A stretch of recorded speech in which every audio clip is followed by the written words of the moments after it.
అందరికీ నమస్కారం. Crime petrol 100 city crime సెగ్మెంట్స్లోని ఈరోజు ఎపిసోడ్కి మీ అందరికీ స్వాగతం. ఉన్నట్టుండి గోవాలోని ఓ ప్రఖ్యాత సిటీలో దోపిడీలు ఎక్కువైపోయాయి.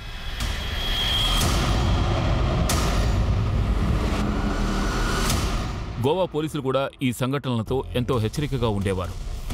అంత ముందు జాగ్రత్తలతో ఉన్నా కూడా 12 నవంబర్ 2007న పోలీసులు ఒక బజార్లో మ్యాన్సూ గ్యాంగ్ని పట్టుకోవడానికి ప్రయత్నించారు. ఆ సమయంలో 3 వ్యక్తులు ఒక జ్యువెలరీ షాప్ని దోచుకోవడానికి ప్రయత్నించారు. అందులో మ్యాన్సూ పోలీసులు షూట్ చేసినప్పుడు చనిపోయాడు. జేమ్స్ కాన్సాల్విస్ని అరెస్ట్ చేశారు.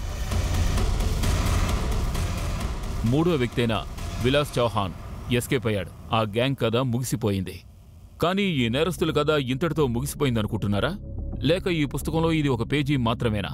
ఇంకా రాబోయే రోజుల్లో గోవా సిటీలో ఇటువంటి దోపిడీలు పునరావృతం అవుతాయా? ఈ సంఘటన జరిగిన 3 సంవత్సరాల తర్వాత 13, 14, 15 ఫిబ్రవరి 2010లో కంటిన్యూస్గా 3 రోజులు గోవాలో వేరువేరు ప్రదేశాల్లో 10 శవాలు దొరికాయి. వాటిలో ఎంతో క్రూరత్వం, క్రోధం ఎంతో అధికంగా బహిర్గతం అయ్యాయి. కొద్ది గంటల సమయంలోనే ఈ దారుణమైన విషయాలు గోవా ప్రజల్ని గడగడలాడించాయి. మామూలు ప్రజలందరూ భయపడిపోయారు. దీనివల్ల గోవా టూరిజం కూడా ఎంతగానో దెబ్బతింది. కొంతమంది అయితే తమ టికెట్స్ని క్యాన్సిల్ చేయించుకున్నారు. ఇంకొంతమంది అయితే ఈ ఊరొదిలి మరో సిటీకి వెళ్లిపోయారు. 3 సంవత్సరాల క్రితం జరిగిన ఈ దోపిడీలకు, ఈ 10 శవాలకు ఏమైనా సంబంధం ఉందా? ఆ రోజు జరిగినటువంటి దోపిడీలకు ప్రతిఫలమే ఈ శవాలా? లేక ఈ సంఘటనకి ఇంక దేంతోనైనా సంబంధం ఉందా?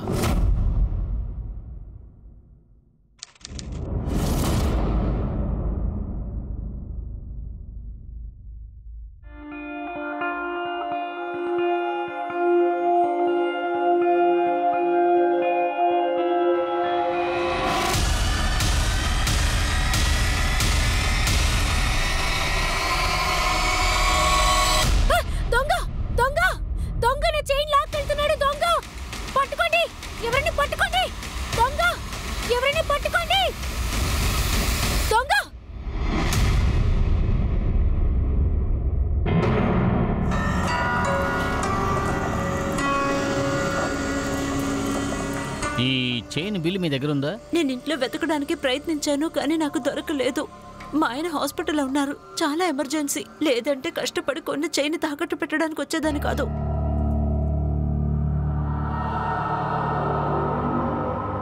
దీనికి మొత్తం 33,000 వస్తుంది. కానీ మీ దగ్గర దీని బిల్లు లేదు కదా.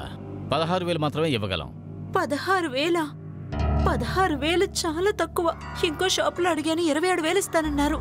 మీరు ఒక పని చేయండి, నా చైన్ తిరిగి ఇచ్చేయండి. నేను అక్కడ ఇచ్చుకుంటాను.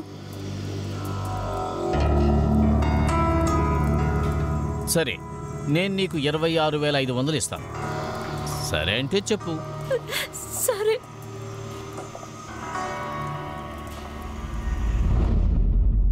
నువ్వింకా ఎంతసేపు ఫీల్ అవుతావు? నువ్వు దేవుడికి థ్యాంక్స్ చెప్పుకో. చైన్ మాత్రమే పోయింది, నీకేం కాలేదు కదా. అది మా అమ్మ చైన్ నాన్సీ. తన గుర్తుగా అదొక్కటి నా దగ్గర మిగిలింది. ఇప్పుడు మా ఇంటి కండిషన్ కూడా బాగోలేదు. ఈవెన్ మా నాన్నగారి ట్రీట్మెంట్కి కూడా నా దగ్గర డబ్బులు లేవు.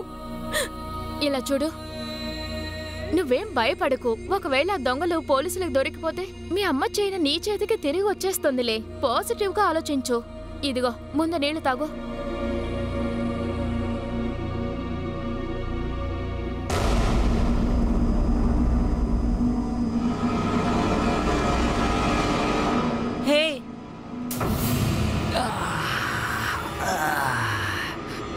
రారా,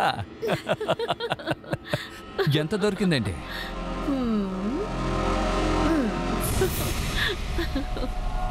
26,500. 26,500? పర్లేదే, సూపరు. ఇది మనం సెలబ్రేట్ చేసుకోవాలి. Cheers.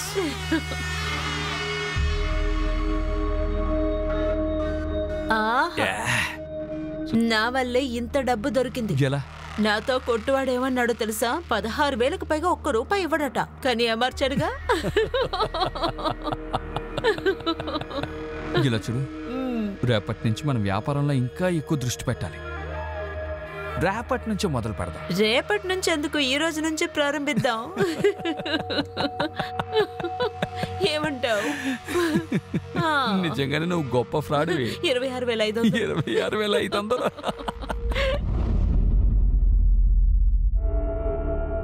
నాన్న టాబ్లెట్స్ వేసుకోండి.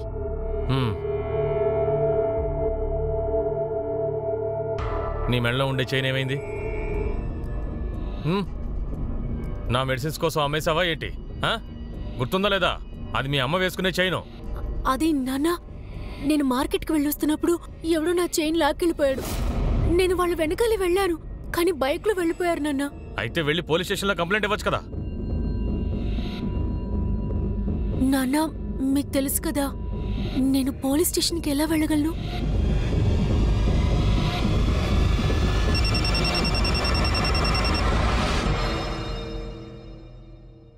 హలో, ఎవరు? నా చైనా?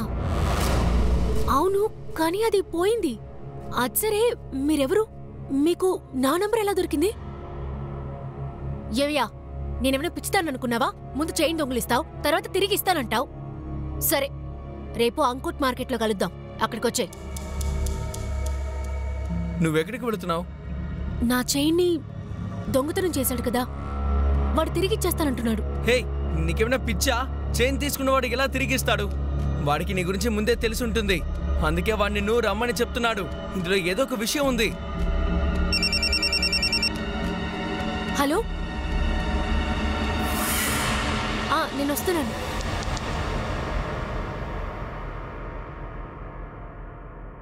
జూలీ, నాకు కొంచెం డబ్బు అవసరం, చాలా అర్జెంట్. నీ దగ్గర ఉంటే ఇవ్వు. నా దగ్గర డబ్బులు లేవు జేమ్స్, నీకు బాగా తెలుసు కదా. మా నాన్నగారి ట్రీట్మెంట్ కోసం నేను ఎంత ఖర్చు పెడుతున్నాను. పైగా నేను ఆయనకు ఆపరేషన్ కూడా చేయించాలి. జాక్, తన చదువు, నేనింకా తన ఫీజు కూడా పే చేయలేదు తెలుసా. నేనే నిన్ను అడుగుదాం అనుకుంటున్నాను. జూలీ, నీ చైన్ దొరికినట్టుంది. ఎలా దొరికింది? లేదు నాన్సీ, ఇది వేరే చైన్. ఓ అలాగా, అయితే సరే. మెడలో మాత్రం చైన్ మారుస్తూ ఉంటావు, కానీ నేను డబ్బు అడిగితే లేదంటావు. ఇప్పుడు మంచి సీజన్, నీ బిజినెస్ బాగా జరుగుతుంది. నీ ఫ్రెండ్కి హెల్ప్ చేయవా? నీ డబ్బు తీసుకుని పారిపోతానా ఏంటి? ఇదిగో, ప్రస్తుతం నా దగ్గర 2,000 ఉంది. ఇలా చూడు, ఒక్క విషయం గుర్తుపెట్టుకో, మా నాన్నకు ఆపరేషన్ ఎప్పుడైనా చేయొచ్చు. అప్పుడు నాకు డబ్బు మొత్తం తిరిగిచ్చేవా ప్లీజ్? నువ్వు బాధపడకు, వచ్చేస్తుంది డియర్. నీ డబ్బుని ఇంట్రెస్ట్తో పాటు ఇచ్చేస్తాను, ఓకేనా? రేపే కొత్త బిజినెస్ మొదలు పెడుతున్నాను, తర్వాత డబ్బుల సమస్య ఉండదు. నువ్వు అసలు ఏం పని చేయబోతున్నావు?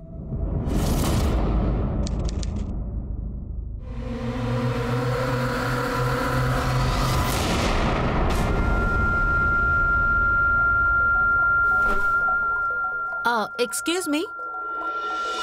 ఎస్, మీకు ఈ అడ్రస్ తెలుసా? యా, ఈ అడ్రస్ ఈ పక్కనే ఉంది. మీరు నేరుగా వెళ్తే 2 కిలోమీటర్ల మార్కెట్ వస్తుంది. అక్కడ నుంచి ఫస్ట్ రైట్. మీకు ఈ అడ్రస్ బాగా తెలుసు అనుకుంటాను. అక్కడికే వెళ్తున్నారా? అవును. అయితే మాతో రండి, మిమ్మల్ని డ్రాప్ చేసేస్తాం. మీకు హెల్ప్ చేసినట్టుగా ఉంటుంది. అవును, నాకు లేట్ అయిపోయింది, వస్తాను. ప్లీజ్ కమ్, వచ్చి కూర్చోండి. Thank you.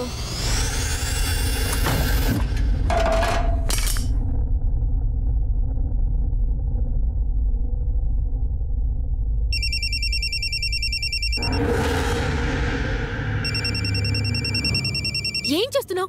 ఎప్పుడు చూసినా గేమ్స్ ఆడుతున్నావు. వెళ్ళి చదువుకోవచ్చు కదా. ఏంటక్క, నన్ను ప్రశాంతంగా తిరనివ్వవా?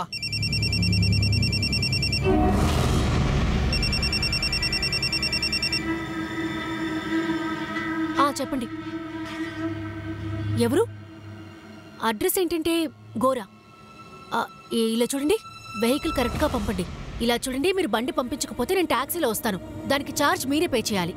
నీకు తనకి ఏం సంబంధమో అది నువ్వు చూసుకో. నేను 1 అవరే వస్తాను. ఆ తర్వాత ఒక్క నిమిషం కూడా అక్కడ ఉండను, సరేనా? సరే, ఓకే, వస్తున్నాను.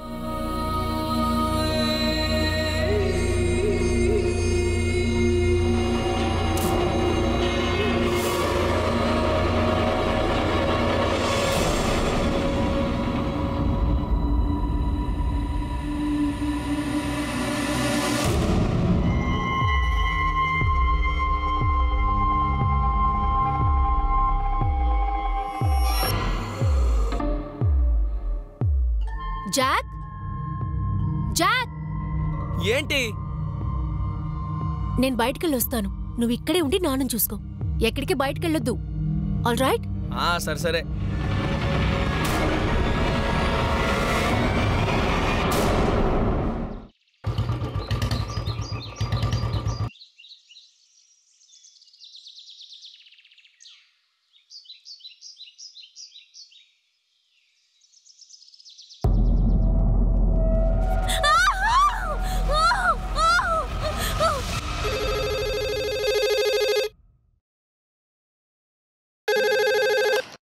నమస్కారం, పనాజీ పోలీస్ స్టేషన్. అలాగే, మేము వెంటనే అక్కడికి వస్తున్నాం. కానిస్టేబుల్ సార్, ఇప్పుడే ఓ ఫోన్ వచ్చింది సార్. పనాజీ పక్కనే ఉన్న అడవిలో ఒక అమ్మాయి శవం ఉందట. ఏమిటి? పద వెళ్దాం.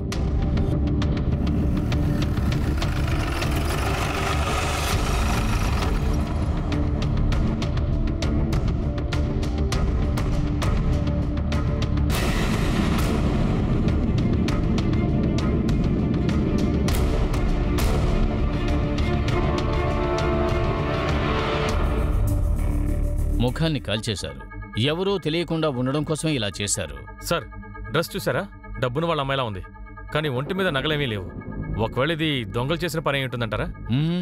డ్రెస్ చిరిగిపోయింది. మర్డర్ చేయడానికి ముందుగా రేప్ చేయడానికి ట్రై చేశారు. కానీ ఒక విషయం అర్థం కావడం లేదు, ఒక ఆడది ఇక్కడ ఏం చేస్తుంది ఒంటరిగా? సార్, ఒకవేళ వాళ్ళు కప్పులు కూడా అయ్యుండొచ్చు కదా. ఇక్కడికి వచ్చిన తర్వాత వాళ్ళిద్దరి మధ్య గొడవ జరిగిండొచ్చు. ఆ గొడవ వల్ల తన మీద కోపం ఎక్కువై రేప్ చేసి చంపేసి మొహాన్ని కాల్చేసి ఉండొచ్చు.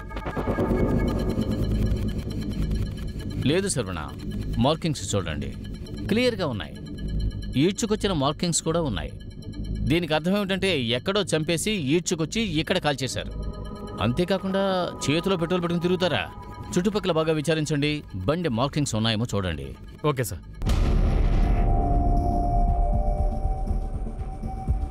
సార్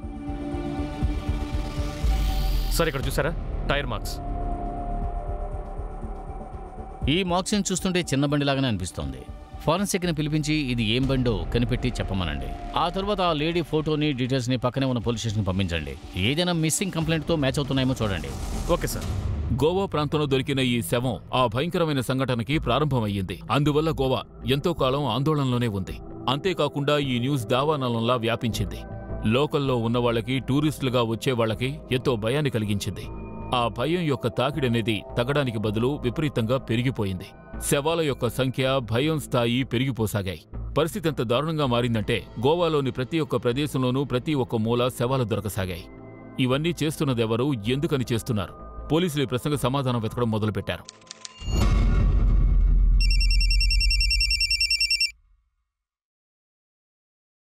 హలో, ఎవరు? చెప్పాను కదా ఆ చైన్ రిటర్న్ చేయమని అడగనని. ఎందుకని అప్పుడప్పుడు కాల్ చేస్తున్నావు నాకు? ఇంకెప్పుడు నాకు కాల్ చేయదు, డిస్టర్బ్ చేయకు. నెక్స్ట్ టైం ఫోన్ చేశాడనుకో, చైన్ తీసుకోవడానికి నా తమ్ముడు వస్తాడని చెప్పు. నా ఫ్రెండ్స్ని తీసుకెళ్ళి వాడి కాలు చేతులు విరగొడతాను. ఒకవేళ చైన్ ఇస్తే దాన్ని తిరిగి తీసుకొస్తాను. సార్, అడవిలో మనకు ఒక అమ్మాయి శవం దొరికింది కదా, తన పోస్ట్ మార్టం రిపోర్ట్ వచ్చింది sir. Sir, post mortem report ఏమని చెప్తుందంటే ఆ అమ్మాయి మెడని తాడుతో గానీ మెడ మీద ఆ మార్క్స్ ఉన్నాయి. అలాగే ఇంకో విషయం సార్, చంపడానికి ముందు ఆ అమ్మాయిని రేప్ చేశారు. ఆ తర్వాతే ఆ అమ్మాయి మొహాన్ని కాల్చేశారు. చెవి మీద కూడా ఒక గాయం ఉంది సార్. చెవులుకున్న జ్యువెలరీని లాగడం వల్ల ఆ గాయం ఏర్పడింది. సార్, కంట్రోల్ రూమ్ నుంచి ఇన్ఫర్మేషన్ వచ్చింది సార్. కండోలియం బీచ్ ఒడ్డున ఒక బాడీ దొరికిందట.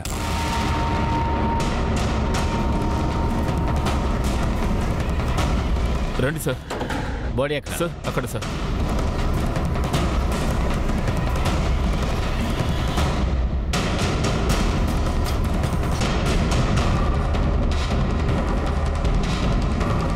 మేడం, చెక్ చేయండి.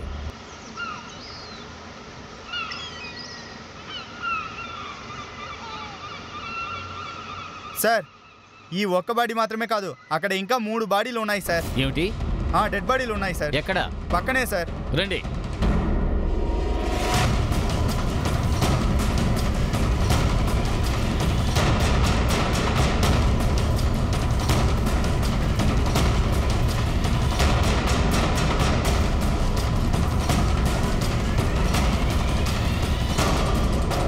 సార్, ఇంకో డెడ్ బాడీ అక్కడ ఉంది.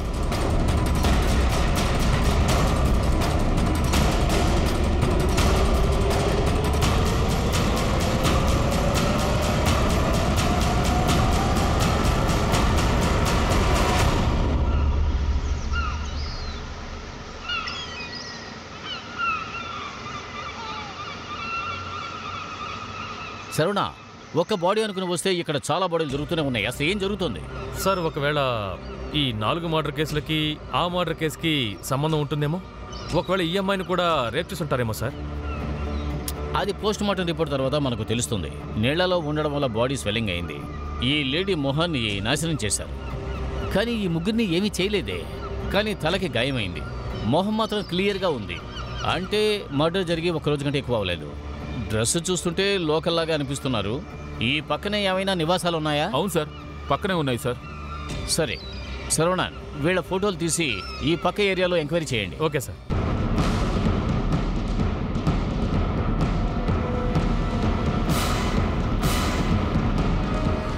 ఒక్క నిమిషం. వీళ్ళంతా ఈ ఏరియాకి సంబంధించిన వాళ్ళ? అవును సార్, వీళ్ళందరూ ఈ ఏరియాలోనే ఉంటారు. ఈ అబ్బాయి ఆలోక్, తనేమో వాళ్ళ అక్క సహల్. ఇతను వాళ్ళతోనే ఉంటాడు, కానీ వాళ్ళకి వీళ్ళకి సంబంధం ఏంటో తెలియడం లేదు. వీళ్ళు ఎవరి పిల్లలు? ఈ పిల్లలు కాంతా వాళ్ళ పిల్లలు సార్. చాలా పేదవాళ్ళు సార్. ఏదోలా చిన్న వ్యాపారాలు చేసుకుంటూ పిల్లల్ని చదివించుకుంటున్నారు.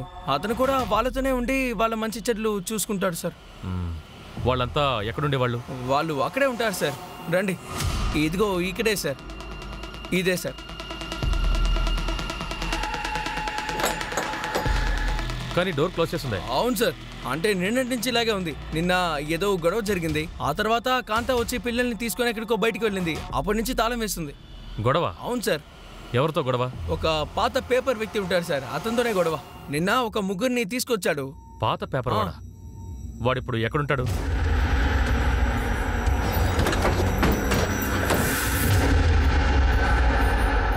ఏరా, కాంతాకి నీకు ఏంట్రా గొడవ? నిన్ను స్టేషన్లో 4 ఉతికితే కానీ బుద్ధి రాదు. రారా.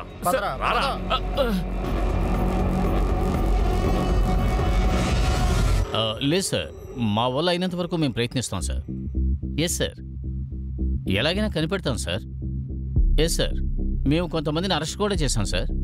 Okay sir, okay.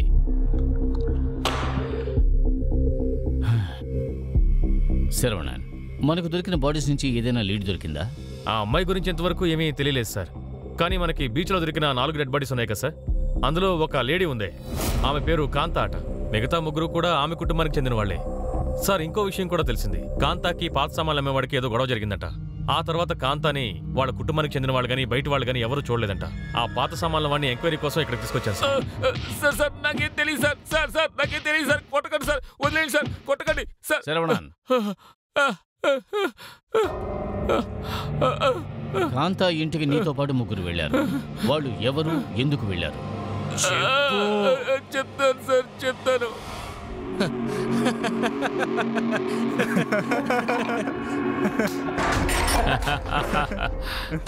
అందరినీ లాక్కరండి. మేమేం చేశాం సార్? సార్ నేనేం చేశాను సార్? నన్ను ఎందుకు సార్ తీసుకెళ్తున్నారు?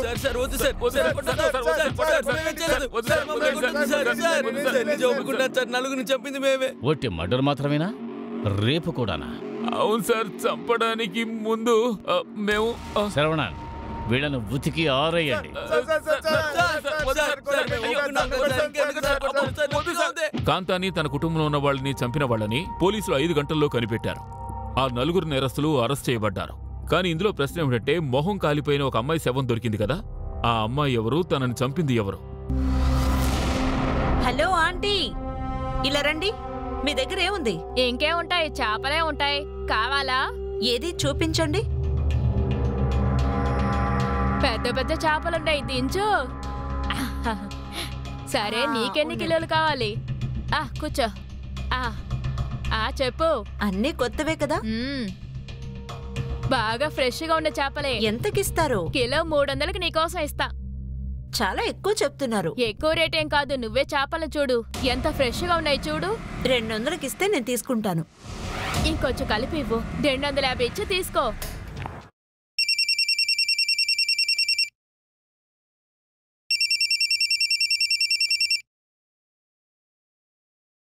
హలో, ఎవరు? నేను చెప్పింది అర్థం కాలేదా నీకు? నాకు చైన్ వద్దని చెప్పాను కదా. ఎన్నిసార్లు చెప్పినా మళ్ళీ మళ్ళీ కాల్ చేస్తావే. ఇంకెప్పుడైనా ఫోన్ చేసావు అనుకో, ఊరుకొని జాగ్రత్త. ఆ అమ్మాయి మర్డర్ స్పాట్ లో టైర్ మార్క్స్ ఉన్నాయి కదా సార్. అది 800cc కారుకి సంబంధించినవంట సార్. 800cc? అది చాలా పాత కారే. అలాంటి కార్లు ఎవరెవరి దగ్గర ఉన్నాయో ఆర్టీఓ ఆఫీసర్ని అడిగి చెక్ చేయండి. ఆ లిస్టు తీసుకుని అందరినీ ఎంక్వైరీ చేయండి. Hello, what?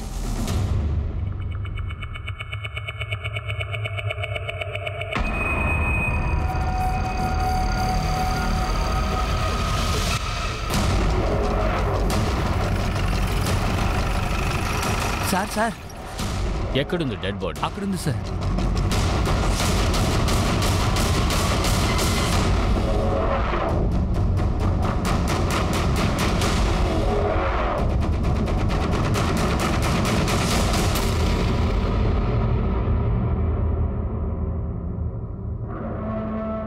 నువ్వెప్పుడు ఇది చూసావు? సార్ నేను ఇటువైపు వెళ్తున్నాను సార్. పక్కనే చేపల బుట్ట కనిపించింది.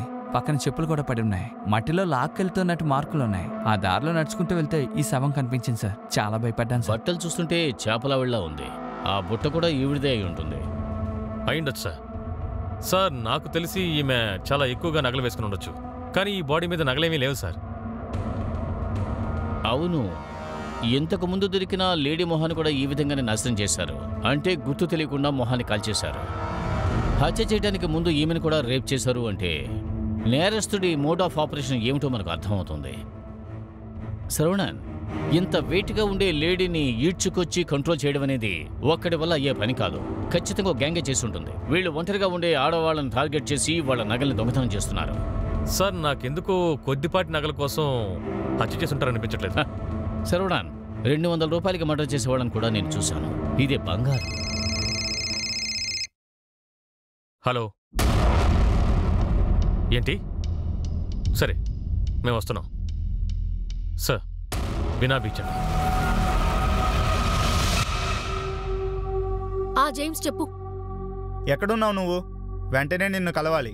ఇలా చూడు జేమ్స్, నా దగ్గర డబ్బులు లేవు, అర్థం చేసుకో. నాన్నకు ఆపరేషన్ దగ్గర పడుతోంది. అరే డార్లింగ్, నేను డబ్బు అడగడం కోసం కాల్ చేయలేదు.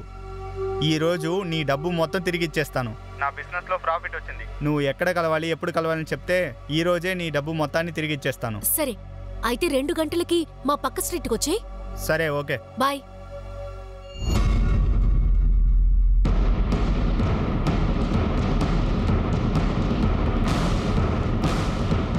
అందరూ తప్పుకోండి, తప్పుకోండి, దూరంగా వెళ్ళండి. చెప్పేది మీకే. తప్పుకోండి, కాస్త తప్పుకోండి, వెనకెళ్ళండి, దూరంగా వెళ్ళండి. శ్రవణ సార్, బాడీస్ని చెక్ చేయండి. మీరు పక్కన ఉండి చెక్ చేయండి. Okay sir. మీరు ఈ లేడీని చెక్ చేయండి.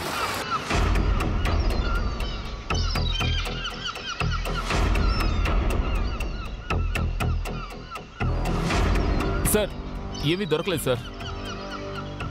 సార్, బాడీ మీద ఎలాంటి గాయాలు లేవు సార్. అలాగే నగలేమీ పోలేదు సార్. ఐడెంటిఫై చేసే విధంగా వీళ్ళ దగ్గర ఎటువంటి ఐడి ప్రూఫ్లు దొరకలేదు సార్.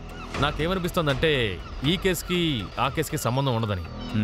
శ్రవణ సార్, నిన్న 14th Feb వ్యాలంటైన్స్ డే. ఈ కపుల్స్ని చూస్తుంటే సూసైడ్ చేసుకున్నట్టుగా అనిపిస్తుంది. ఇంట్లో వ్యతిరేకత కావచ్చు, వేరే ఏదైనా కారణం కూడా కావచ్చు. పోస్ట్ మార్టం రిపోర్ట్ వచ్చేంత వరకు మనం ఏమీ చెప్పలేం. బాడీస్ని పోస్ట్ మార్టం పంపించండి. వీళ్ళ ఫొటోస్ని పేపర్లో వేయించి ఆటో స్టాండ్లో విచారించండి. హలో. హాయ్. హాయ్. సరే రా. ఎక్కడికి తీసుకెళ్తున్నావు? పద, చెప్తాను. సరే పద. రా.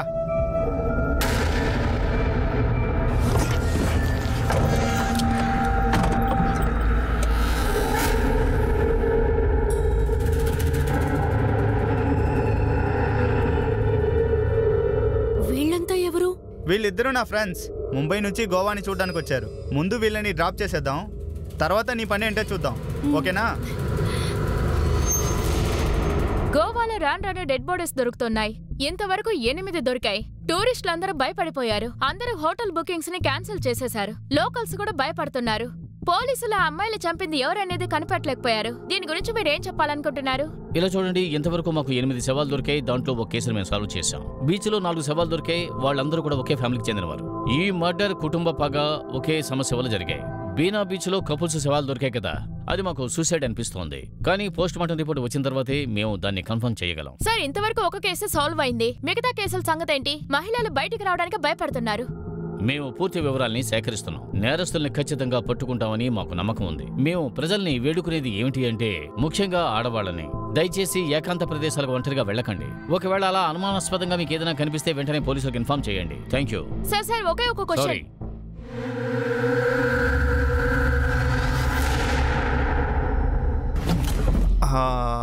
ఆ కార్ ఇక్కడ ఆపేందుకు? నేను ఆపలేదు, అది ఆగిపోయింది. ఐ థింక్ బండి బాగా హీట్ అయింది అనుకుంటాను. వెళ్ళి చెక్ చేస్తాను.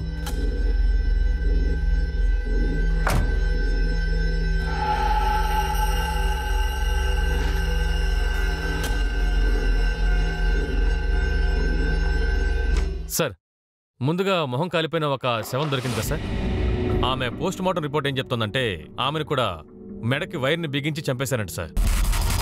కానీ ఆమెను రేప్ చేయలేదు సార్. ఆ అమ్మాయిని ఈ చేపలావిడిని ఒకే విధంగా చంపేశారు. అందువల్ల వీళ్ళిద్దరినీ చంపింది ఒకే వ్యక్తి అయి ఉంటాడు. అయ్యుండొచ్చు సార్. అలాగే ఇంకో విషయం సార్, బీనా బీచ్లో కపుల్స్ డెడ్ బాడీస్ దొరికాయి కదా సార్, వాళ్ళ పోస్ట్ మార్టం రిపోర్ట్ కూడా వచ్చింది. వీళ్ళిద్దరూ నీళ్ళలో మునిగిపోవడం వల్ల ఊపిరాడక చనిపోయారని పోస్ట్ మార్టం రిపోర్ట్ చెప్తోంది సార్. అలా అయితే దీనికి అర్థం ఈ చావుకి ఏ సంబంధం లేదు. హలో, సరే వస్తున్నాను సార్. ఇంకో అమ్మాయి డెడ్ బాడీ దొరికిందంట సార్. ఏమిటి?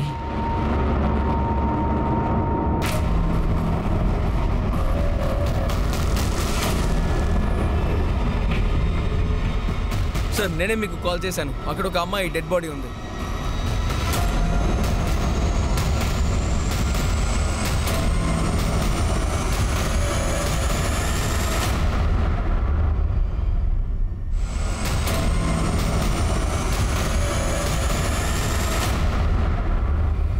సీరియల్ కిల్లర్ 3వ మర్డర్. మోహాన్ని చిత్రం చేశారు. జ్యువెలరీ కనపడకుండా పోయింది. చేతి మీద క్రాస్ మార్క్ చూస్తుంటే ఈ అమ్మాయి క్రిస్టియన్ అమ్మాయి అని అనిపిస్తూ ఉంది. లోకలే కూడా ఉండొచ్చు. ఆనవాళ్ళు ఏమైనా దొరుకుతున్నాయేమో చూడండి. శరవణాన్, అంబులెన్స్కు ఫోన్ చేసి పోస్ట్ మార్టం పంపించండి. ఒక్క నిమిషం, ఆ టాటూను చూపించండి. శరవణాన్, ఈ టాటూను ఫోటో తీయండి. శరవణాన్, ఇలాంటి ఏకాంత ప్రదేశంలో శవాలు దొరకడం వల్ల ఒక విషయం వివరంగా తెలుస్తోంది. నేరస్తుడు గోవా వాడే, అందువల్ల వాడికి ఇక్కడున్న సందులు గొంతులు తెలుసు. గోవాలో ఉండే మొత్తం చెక్ పోస్టులన్నీ కూడా అలర్ట్ చేయండి. 800cc బండి ఏదున్నా సరే దాన్ని వెంటనే క్లియర్గా చెక్ చేయమనండి. Really sorry sir. Yes sir. లేదు సార్, ఇంతవరకు ఏ బ్రేక్ త్రూ దొరకలేదు. ఇంకొంచెం టైం కావాలి sir. Yes sir. Thank you sir. Sir, నిన్న ఒక డెడ్ బాడీ దొరికింది కదా సార్, దానికి సంబంధించిన పోస్ట్ మార్టం రిపోర్ట్లో ఏం తెలుస్తోందంటే ఈ అమ్మాయిని కూడా వైర్ లేదా తాడుతో మెడకి చుట్టి దారుణంగా హత్య చేశారు సార్. ఆ తర్వాత ఆమెను తగలబెట్టేశారు సార్. ఇంకో విషయం, ఈ అమ్మాయిని కూడా వాళ్ళు రేప్ చేయలేదు సార్. అంతకు ముందు ఈ అమ్మాయి సెక్షువల్గా యాక్టివ్గా ఉంది సార్. ఆ తర్వాత ఈ అమ్మాయి డీటెయిల్స్ అన్నీ చుట్టుపక్కల ఉన్న వాళ్ళకి పంపించాను సార్. అప్పుడు ఏం తెలిసిందంటే దాంద్రిన్ పోలీస్ స్టేషన్లో ఈ అమ్మాయి డీటెయిల్స్తో మ్యాచ్ అయ్యే విధంగా ఎవరో జూలీ డిసోసా అనే అమ్మాయి కనపడడం లేదని కంప్లైంట్ ఇచ్చారు.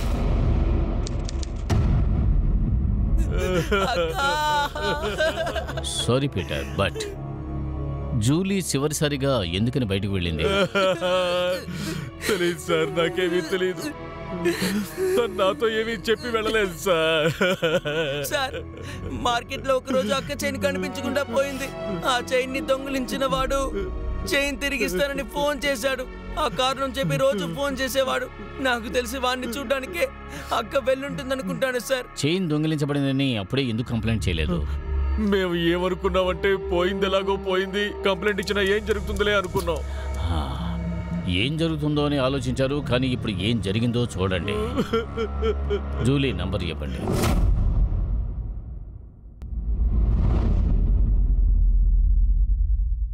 సార్, జూలీ కాల్ రికార్డ్స్ వచ్చాయి సార్. జూలీ కాల్ రికార్డ్స్లో ఏం తెలిసిందంటే జేమ్స్ డిసోసా అనే అతను గత 3 నెలలుగా జూలీకి 199 సార్లు ఫోన్ చేశాడు. ముందు ఈ జేమ్స్ డిసోజాని తీసుకురండి. వీడు జూలీకి ఎందుకని 100 కొద్దీ ఫోన్లు చేశాడో మనం తెలుసుకుందాం. సార్, జూలీ నా కజిన్ సిస్టర్ సార్. నా సిస్టర్తో మాట్లాడడానికి రీజన్ ఏమైనా కావాలా ఏంటి? సిస్టర్తో మాట్లాడడం పెద్ద క్రైమా సార్? లేదు, సిస్టర్తో మాట్లాడడం క్రైమ్ ఏమీ కాదు. అమ్మా, ఒకసారి అమ్మాయిని సప్లై చేసే విషయంలో నిన్ను అరెస్ట్ చేశారు. చెప్పు, అది క్రైమ్ కాదా? జూలీ పోస్ట్ మార్టం రిపోర్టు ప్రకారం తను రెగ్యులర్గా సెక్స్లో యాక్టివ్గా ఉంది. తను ఎందుకని అలా ఉంది కారణం చెప్తారా? నేను చెప్తాను సార్. చెప్పు. సార్, నా చెయ్యి వదలండి సార్. సార్, అదేంటంటే నేనే తన అన్ని పనులు చూసుకుంటున్నాను సార్. పనంటే ఏమిటి అర్థం? కస్టమర్లను తీసుకొస్తూ ఉంటావా? నువ్వేమన్నా పింపువా? అవును సార్. సిగ్గు లేదు? సిస్టర్ అని చెప్పి ఆమెనే తారుస్తూ ఉన్నావు. సార్, అలా మాట్లాడారంటే ముందు మీరు పీటర్ అంకుల్నే కొట్టాలి సార్. సార్, నేను అతని మాటలు విని జూలీని ఈ లైన్కి తీసుకొచ్చాను.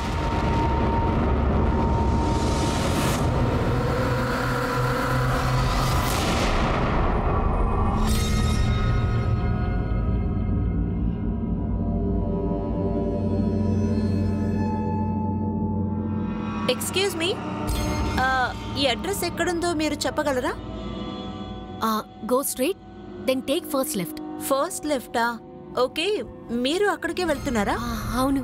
రండి, మేమే డ్రాప్ చేస్తాం, మీకు దారి చూపించినట్టుగా ఉంటుంది.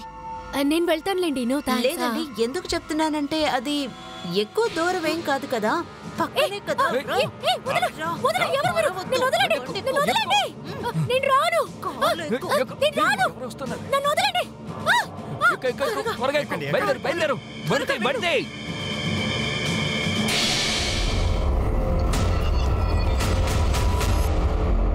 నువ్వొక తండ్రివా? సొంత కూతుర్ని ప్రాస్టిట్యూషన్కి పంపించావు. ఆ అమ్మాయికి తన ప్రాస్టిట్యూషన్కి పంపించింది తన తండ్రి అని చచ్చే వరకు తెలియదు. నీ వైద్యం కోసం ఆమెను అమ్మేశావు.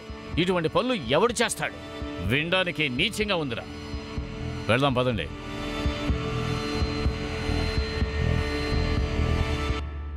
సార్, ఆ సమయానికి బైక్ గనుక రాకపోతే వాళ్ళు ఖచ్చితంగా నన్ను కారులో తీసుకుపోయి ఉండేవారు.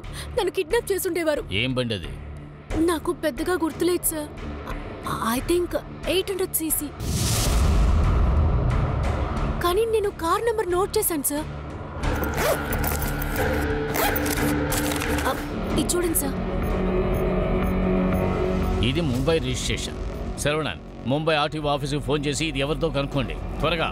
Okay sir. పోలీసులకి మొదటి క్లూ దొరికింది. నిహారిక ఇచ్చిన స్టేట్మెంట్ వల్ల కార్ నెంబర్ దొరికింది. పోలీసులు ముంబై ఆర్టీఓ దగ్గర నుంచి కారు ఓనర్ ఆచూకీ తెలుసుకున్నారు. ఓనర్ చెప్పింది ఏమిటంటే ఈ కార్ని జేమ్స్, విలాసు అద్దెకి తీసుకున్నారని. పోలీసులు వీళ్ళిద్దరూ స్టే చేసిన హోటల్కి వెళ్లి కూడా చెక్ చేసి చూశారు. హోటల్ వాళ్ళిచ్చిన ఐడి ద్వారా విలాస్ ఫోటో దొరికింది. అతని వైఫ్ గురించి కూడా తెలిసింది. కానీ ఈ గ్యాంగ్ లో ఉన్న ఆ 4వ అమ్మాయి డీటెయిల్స్ మాత్రం ఇంకా దొరకలేదు. అందువల్ల పోలీసులు వీళ్ళ నలుగురు గురించి డీటెయిల్డ్ గా ఎంక్వైరీ చేయడం మొదలుపెట్టారు. సార్, నిహారిక మనకిచ్చిన బండి నెంబర్ ఉంది కదా సార్, ఆ నెంబర్ ద్వారా మేము ఆర్టీఓలో ఎంక్వైరీ చేశాం సార్. అప్పుడు ఆ బండి సోనూషా అనే అమ్మాయి పేరు మీద రిజిస్టర్ అయి ఉన్నట్టు తెలిసింది సార్. 10 రోజుల క్రితం విలాస్ అనే అతను, జేమ్స్ అనే అతను ఆ బండిని అద్దెకి తీసుకున్నారు సార్. వాళ్ళు ఆదిత్య హోటల్లో రూమ్ తీసుకుని ఉన్నారట. కానీ నిన్నే వాళ్ళు రూమ్ చెక్అవుట్ చేసి వెళ్ళిపోయారట సార్. హోటల్ రికార్డ్స్లో విలాస్ ఐడి దొరికింది సార్. అలాగే మాకు ఇంకో విషయం కూడా తెలిసింది సార్. వీళ్లతో పాటు ఒక 35 ఏళ్ల అమ్మాయి కూడా ఉందట. హోటల్లో ఉన్న రికార్డ్స్ ప్రకారం చూస్తే ఆమె విలాస్కి భార్య అనుంది సార్. 2007 సంవత్సరంలో మ్యాన్సివ్ గ్యాంగ్ ఓ జ్యువెలరీ షాప్లో రాబరీ చేసినప్పుడు వీళ్ళిద్దరూ వాళ్లతో పాటే ఉన్నారు. విలాస్ని పట్టుకోలేకపోయారు. కానీ జేమ్స్ దొరికాడు సార్. 2 సంవత్సరాల తర్వాత బెయిల్ మీద బయటకు వచ్చాడు. ఆ తర్వాత వాడు కోర్టుకి వెళ్ళలేదు సార్. వాళ్ళ ఇంట్లో వాళ్ళు కూడా బెయిల్ని క్యాన్సిల్ చేశారు. ఇంతవరకు విలాస్ చౌహాన్ పోలీసులకు చిక్కలేదు సార్. సార్, వీళ్ళిద్దరు ఫోటోలు కూడా నేను నిహారికకు చూపించాను సార్. వాళ్ళు వీళ్ళనని కన్ఫర్మ్ చేశారు సార్. శరవణన్, వీళ్ళిద్దరి ఫోటోగ్రాఫ్స్ని గోవాలో ఉండే అన్ని చెక్ పోస్టులకి సర్క్యులేట్ చేయండి. ఒక్కటి మాత్రం గుర్తుంచుకోండి, వీళ్ళ ముగ్గురు ఇక్కడి నుంచి తప్పించుకోకూడదు. Okay sir.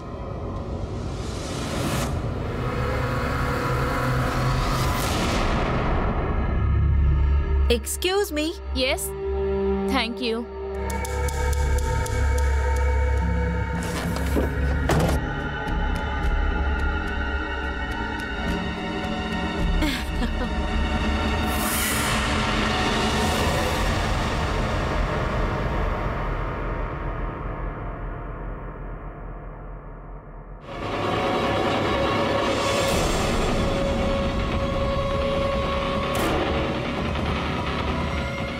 రేపు బయలుదేరరా పోలీసులు, త్వరగా బండి బండి.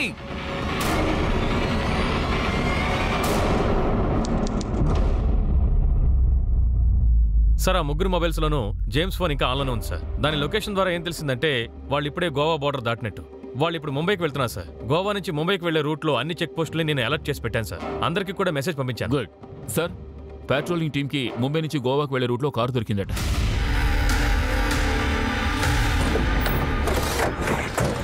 బండిని చెక్ చేయండి.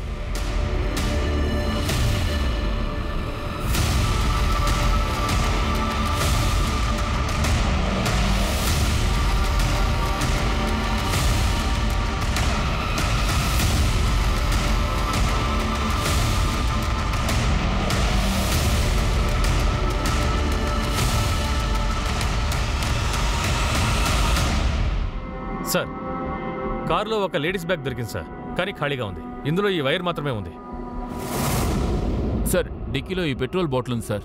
ఇవన్నీ ఫారెన్సిక్కి పంపించండి. జేమ్స్ మొబైల్ని ట్రాక్ చేయండి. Okay sir.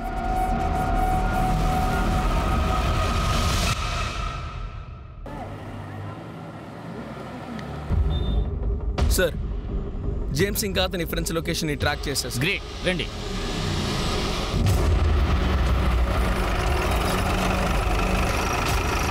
సార్ ఇటువైపు.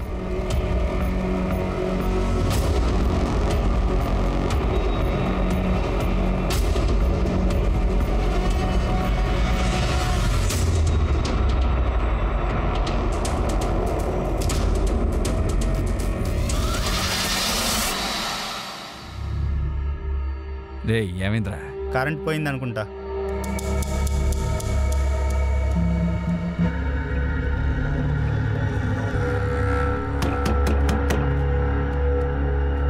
ఎవరది? ఎలక్ట్రిక్ బోర్డు నుంచి వచ్చాం. పాత మీటర్ మార్చడానికి వచ్చాం. కొత్తది తీసుకొచ్చాం. తలుపు తెరవండి. ఉండు, నేను వెళ్ళి చూస్తా.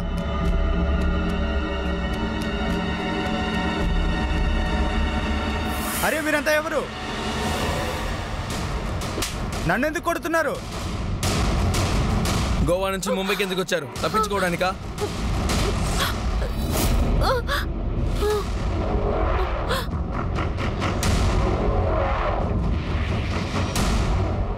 సార్, ఇక్కడ కొన్ని మొబైల్స్, నగలు ఉన్నాయి సార్. వీళ్ళ మీద ఎఫ్ఐఆర్ రాసి కస్టడీలోకి తీసుకోండి. Okay sir. వీళ్ళు నలుగురు ఒక గ్యాంగ్ కదా. నాలుగో మనిషి ఎక్కడా?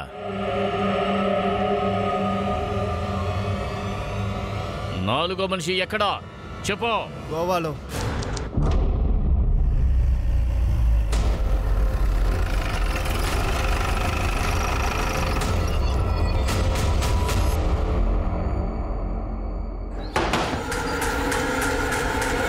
నాన్సీ,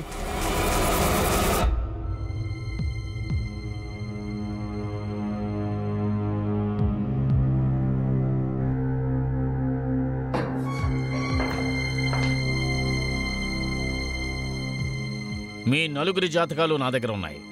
మీ బండిలో నుండి ఆ వైరు దొరికింది. దాంతోనే కదా మీరు మర్డర్ చేశారు. అదే కాకుండా మీ ఇంట్లో మొబైల్స్ దొరికాయి. ఈ మొబైల్స్ అన్నీ ఎవరివో తెలుసు. జూలీవే కదా, జూలీ డిసోజా. ఆమెను మీరు చంపేశారు. జూలీని కూడా చంపేశారా? తనని ఎందుకు చంపారు? చెప్పు జేమ్స్, జూలీని చంపేశారా? జూలీని చంపేశారా? మీరు జూలీని చంపేశారా? చంపేశారా? జూలీని ఏం చేశారు? నిజం చెప్పు. జూలీని ఎందుకు చంపావు చెప్పు. చంపాలన్నది నా ఉద్దేశం కాదు. ఇతనే అలా చేశాడు. డబ్బు తిరిగి ఇచ్చేద్దాం అనుకున్నా వీడు చంపేశాడు. నటించకో. నాకు తెలుసు. నా ప్రశ్నలకు జవాబులు మాత్రం చెప్పు. ఈ మొబైల్స్ అన్నీ ఎవరివి? ఈ మొబైల్ ఎవరిది? ఇది మొదటిసారిగా చంపిన అమ్మాయిది. ఆమెను వీళ్ళిద్దరూ రేప్ చేశారు కదా. నువ్వు అది ఎంజాయ్ చేసి అక్కడే ఉండి చూస్తూ ఉన్నావు. సరే చెప్పు, ఈ మొబైల్ ఎవరిది?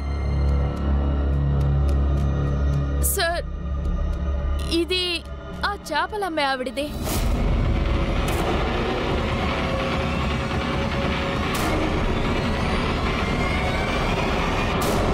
ఇది ఎవరిది? ఈవిని కూడా చంపేశారా? సార్, మేము చివరిగా చంపిన అమ్మాయిది సార్. వీళ్ళందరినీ చంపింది నగల కోసం. ఎంత డబ్బు దొరికింది? ఎంత డబ్బు దొరికింది?